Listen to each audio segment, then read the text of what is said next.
Welcome to JJ moms kitchen. எல்லா போலும் இறைவனுக்கே. இன்றைக்கி ஒரு இந்தியன் ரெசிபி தான் பார்க்க போகிறோம். காளான் மசாலா, ரோட்டு சைடு காளான் மசாலா தான் பார்க்க போகிறோம்.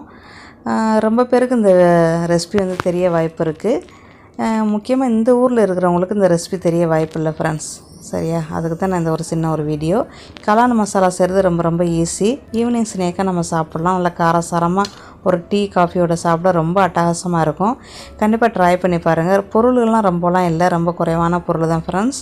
அதுக்கு முன்னாடி நம்ம சேனல் இது வரைக்கும் சப்ஸ்கிரைப் பண்ணி பக்கத்தில் இருக்க மணி பெல் ஐக்கானை கிளிக் பண்ணிக்கிறேன். இப்போ நம்ம வீடியோவுக்கு போய் பார்ப்போம்.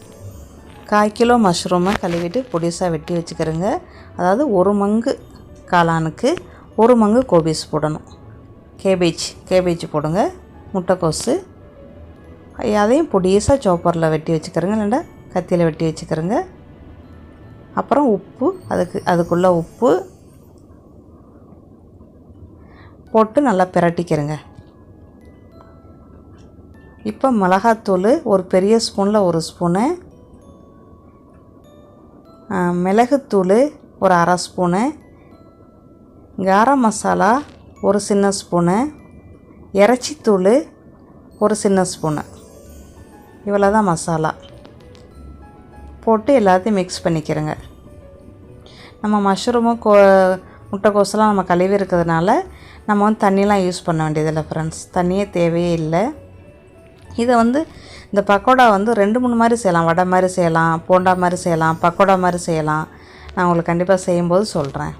நான் வந்து இன்றைக்கி வடை மாதிரி தான் தட்டி தான் போட்டேன். ஆனால் இந்த மாதிரி நீங்கள் செஞ்சுக்கரலாம். இப்போ நம்ம மாவு போடுறோம். 1 கப்பு கோதுமை மாவு. கோதுமை மாவுக்கு பதிலாக நீங்கள் கடலை மாவு கூட போடலாம். ஒரு 2 ஸ்பூனு அரிசி மாவு, 2 ஸ்பூனு சோள மாவு, இவ்வளோ தான். கோதுமை மாவு மைதா மாவு வேணாட்டா நான் வந்து மைதா மாவு தான் போடுறேன். நீங்கள் கடலை மாவு போட்டுக்கிறேங்க, மைதா மாவு வேணாட்டா. சரியா, அதை போட்டு நல்லா பிரட்டிக்கிறேங்க. எனக்கு தண்ணியெல்லாம் தேவைப்படலை. இதை பிரட்டுறதே கரெக்டாக வந்துச்சு. இந்த பார்த்திங்களா, வடை பக்கோடாவுக்கு எப்படி செய்வோம் அந்த மாதிரியே வந்துருச்சு. இப்போ நம்ம தட்டியும் போடலாம், உதிரியாகவும் போடலாம். நம்ம இதை ஊறலாம் வைக்கலாம் வேண்டியதில்லை. இப்போ நம்ம உடனே எண்ணெயை சூடு பண்ணி உடனே செஞ்சிடலாம். எண்ணெயை சூடு பண்ணிக்கிறேங்க.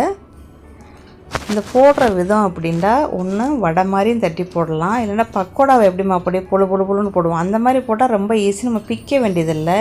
வடை செஞ்சு நம்ம பிக்கத்தான் செய்கிறோம். இது என்னோட ஒரு யோசனை. பிக்கத்தான் செய்கிறோம்.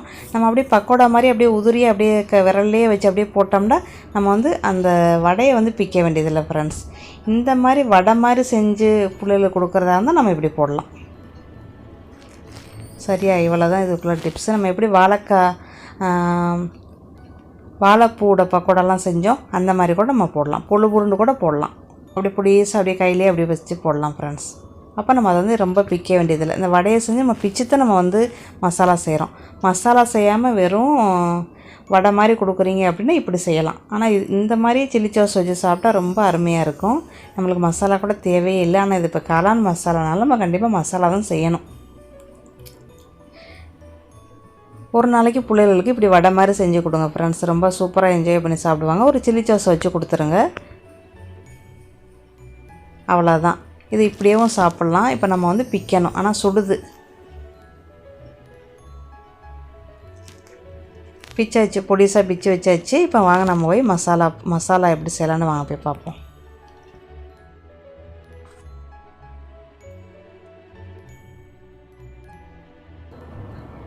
எண்ணெய் வந்து ஒரு 2 ஸ்பூன் போட்டுட்டு சூடான பிறகு இஞ்சி சின்ன துண்டு வந்து பொடிசாக வெட்டி வச்சுக்கிறேங்க. இஞ்சி போடுங்க.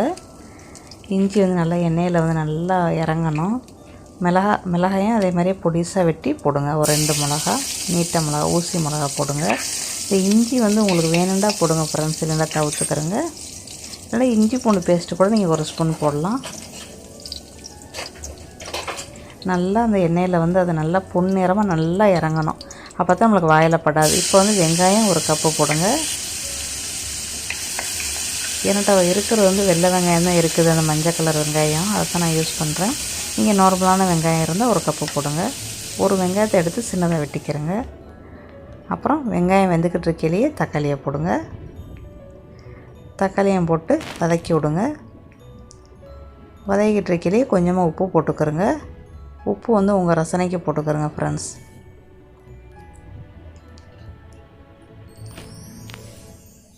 உப்பு போட்டாச்சு. கொஞ்ச நேரத்துலேயே அது வந்து எல்லாம் என்ன செய்யும், நல்லா நமுந்துடும். இப்போ நம்ம வந்து தூள் வகையில் போடுவோம். மிளகாத்தூள் 1 ஸ்பூனு, சின்ன ஸ்பூனு தான் நான் போடுறேன், ஏன்னா எனக்கு ரொம்ப உரப்பு வேண்டாம். கொத்தமல்லி தூள் 1 ஸ்பூனு, கரம் மசாலா 1/2 ஸ்பூனு, இறைச்சித்தூள் ஒரு 1/2 ஸ்பூனு, மஞ்சத்தூள் ஒரு 1/4 ஸ்பூனு போட்டு கொஞ்சம் கிண்டுங்க.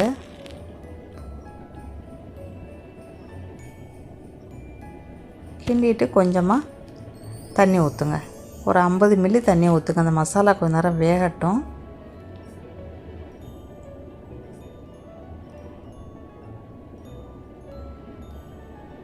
மசாலா வெந்துருச்சு, தண்ணியும் வற்றிருச்சு.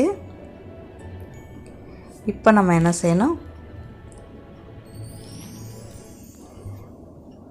அப்புறம் மசாலா நல்லா வெந்துருச்சு.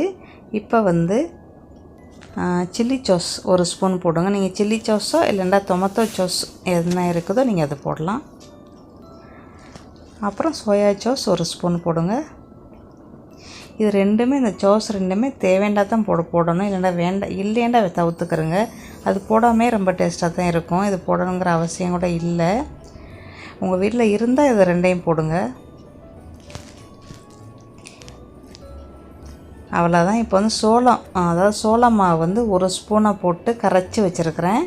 அதை ஊற்றுங்க 50 மில்லி தண்ணியில். இந்த சோள மாவு வந்து 1 ஸ்பூனு, சின்ன ஸ்பூனு 50 மில்லி தண்ணி தான் ஃப்ரெண்ட்ஸ். கூடலாம் போட்டுறாதீங்க, ரொம்ப திக்காக போயிடும். 1 ஸ்பூன் சின்ன ஸ்பூன் போட்டாலே போதுமானது இந்த 1/4 கிலோ மஷ்ரூமோட வடைக்கு. அதாவது 1 கப்பு மஷ்ரூம், 1 கப்பு கோபிஸ் நம்ம போட்டு வடை செஞ்சு வச்சுருக்குறோம்.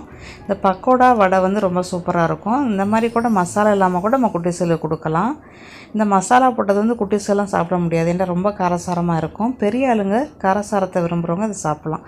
அப்புறம் அதை போட்டு கிண்டுங்க. ஒரு 5 நிமிஷம் நல்லா வெந்து அது வந்து சாஃப்டாக போகணும். அந்த மஷ்ரூமு அந்த மசாலாவோடு நல்லா கலந்து சாஃப்டாக போகணும். கொஞ்சம் நச்சு விடுங்க. அவ்வளோதான், ரெடி ஆயிடுச்சு. இப்போ கடைசியில் நம்ம ஊற்ற வேண்டியது எலுமிச்சம் ஜூஸ் 1 ஸ்பூன் போடுறோம். எலுமிச்சம் ஜூஸ் போடலாம், இல்லைன்னா சாட் மசாலா 1/4 ஸ்பூன் போடலாம், மேங்கோ பொடி இருந்தால் 1/4 ஸ்பூன் போடலாம். எதுவுமே இல்லையா, அஸ்ஸாம் பொடி இங்கே இருக்கிறவங்களா இருந்தால் அஸ்ஸாம் பொடி இருக்கும்ல, அஸ்ஸாம் பாய் பொடி, அது இருந்தால் கூட நீங்கள் 1/4 ஸ்பூன் போடலாம். நம்மளுக்கு வேண்டிய லைட்டாக புளிக்கணும், உரப்பு புளிப்பு இது இருக்கணும். அவ்வளோதான். அதுக்கப்புறம் முடிஞ்சிருச்சு, அடுப்பு அடைச்சாச்சு. வெங்காயமும் கொத்தமல்லி இலையும் தூவி பரிமாறுங்க. இது கரெக்டாக 4 பேருக்கு கரெக்டாக வரும் ஃப்ரெண்ட்ஸ். இன்னும் நல்ல பதிவில் சந்திக்கிறேன். தேங்க்யூ ஃபார் வாட்சிங். உங்களுக்கு இந்த வீடியோ பிடிச்சா லைக் பண்ணுங்கள், கமெண்ட் பண்ணுங்கள். இது வரைக்கும் நம்ம சேனலை சப்ஸ்கிரைப் பண்ணிக்கிறேன், சப்ஸ்கிரைப் பண்ணிக்கிறேங்க. Thank you. Hi guys, thank you for watching JJ's Kitchen. Bye, see you soon.